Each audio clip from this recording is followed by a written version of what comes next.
अगर किसी साधक ने पूर्व जन्म में मोक्ष प्राप्ति के लिए साधना की होगी और उसके एक स्पिरिचुअल गुरु भी रहे होंगे, लेकिन उसके परिवार द्वारा उसको साधना में कभी भी सपोर्ट नहीं किया गया होगा, जिस वजह से उस साधक की पूर्व जन्म में मोक्ष प्राप्ति की इच्छा पूर्ण नहीं हो पाई, तो ऐसे साधक के विषय में मैं इस वीडियो में चर्चा करने जा रहा हूं। हालांकि मौसम बहुत ख़राब है और बहुत बार बारिश आ चुकी है, मैं काफ़ी हद तक भीग भी गया हूं।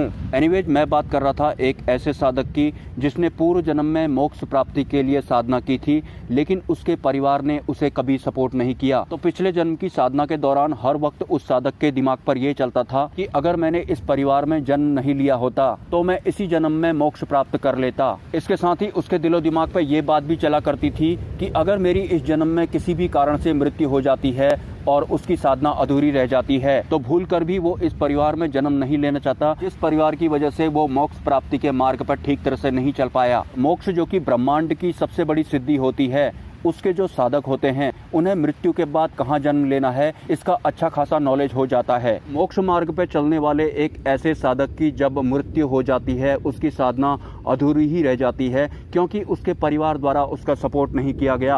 अगले जन्म में वो साधक अपने परिवार के साथ बिल्कुल भी जन्म नहीं लेता है। वो एक ऐसे परिवार के साथ जन्म लेता है जो कम से कम उसकी साधनाओं में बाधा उत्पन्न ना करें, या फिर किसी सद्गुरु के आसपास भी ऐसे साधक जन्म लेते हैं जिससे कि वो अगले जन्म में बहुत जल्द ही सद्गुरु से कनेक्ट हो जाते हैं। अगर उसके पूर्व जन्म के गुरु की भी मृत्यु हो जाती है और उन्होंने अगर नया जन्म लिया होता है तो भी ऐसे साधक एक दूसरे के संपर्क में आ जाते हैं, लेकिन अगर उसके पूर्व जन्म के गुरु ने नया जन्म नहीं लिया है तो भी वो साधक एक ऐसे स्थान पर जन्म लेता है जहां पर कोई उच्च स्तरीय सद्गुरु होते हैं। और ये वास्तव में होता है, क्योंकि जो भी साधक मोक्ष मार्ग पे चल रहा होता है एक्चुअल में उसे मृत्यु के पार जाना होता है, जन्म मृत्यु के बंधन से मुक्त होना होता है। तो जब तक वो जीवित अवस्था में होते हैं उनका मनोभाव यही होता है कि अगर इत्तेफाकन उनकी मृत्यु घटित हो जाती है और उनकी साधना अधूरी रह जाती है तो उसके बाद उनको कहाँ जन्म लेना है। जैसा कि आपको पता है कि मृत्यु के वक्त इंसान का कैसा मनोभाव रहता है या फिर क्या उसके चित्त की स्थिति रहती है, उसी हिसाब से उसका अगला जन्म भी होता है। और यहाँ तो बात हो रही है मोक्ष मार्ग पर चलने वाले साधक की, जिसे उसके परिवार द्वारा बिल्कुल भी सपोर्ट नहीं किया जाता है। और ऐसे साधकों की अगर साधना अधूरी रह जाती है तो उनके अगले जन्म में कुछ ऐसा होता है।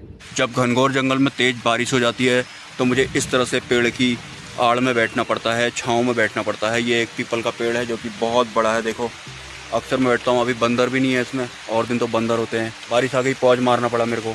एनीवेज, बहुत दिनों से मेरे दिमाग पे एक बात चल रही थी कि मेरे वीडियोस देखने की वजह से कहीं किसी को कुछ दुख तो नहीं पहुंचता है इंटरनली, क्योंकि जो मोक्ष मार्ग होता है उसमें हमारे जो अहंकार होते हैं, जो ईगोज होते हैं, उनको बहुत ज़्यादा हिट किया जाता है। और सॉरी गाइज, मुझे ऐसा लग रहा है कि आज मुझे इस वीडियो को बारिश की वजह से बीच में ही छोड़ना पड़ेगा। हालांकि ये कोई नई बात नहीं है, एक दिन में आधा वीडियो बनाना फिर दूसरे दिन आकर उसे पूरा करना, ये 5 सालों से चल रहा है मेरे साथ। जो साधक पिछले जन्म में अपने परिवार के डिस्टर्बेंस के कारण मोक्ष मार्ग पे नहीं ठीक तरह से चल पाया था, उसकी साधना अधूरी रह गई थी, तो उसके गुरु की मृत्यु हो गई थी या फिर उसकी खुद की ही मृत्यु हो गई थी, लेकिन टोटल मिलाकर उसकी साधना पूर्ण नहीं हो पाई थी। तो अगले जन्म में वो साधक सेम परिवार में तो जन्म नहीं लेता है, लेकिन वो एक सद्गुरु के आसपास जन्म जरूर लेता है। लेकिन एक सच ये भी होता है कि अगले जन्म में सद्गुरु के आसपास जन्म लेने के बाद भी वो साधक इस जन्म में भी मोक्ष मार्ग से चूक जाता है, क्योंकि पिछले जन्म में मोक्ष मार्ग में चलने के दौरान जिस तरह से उस साधक को उसके ही परिवार द्वारा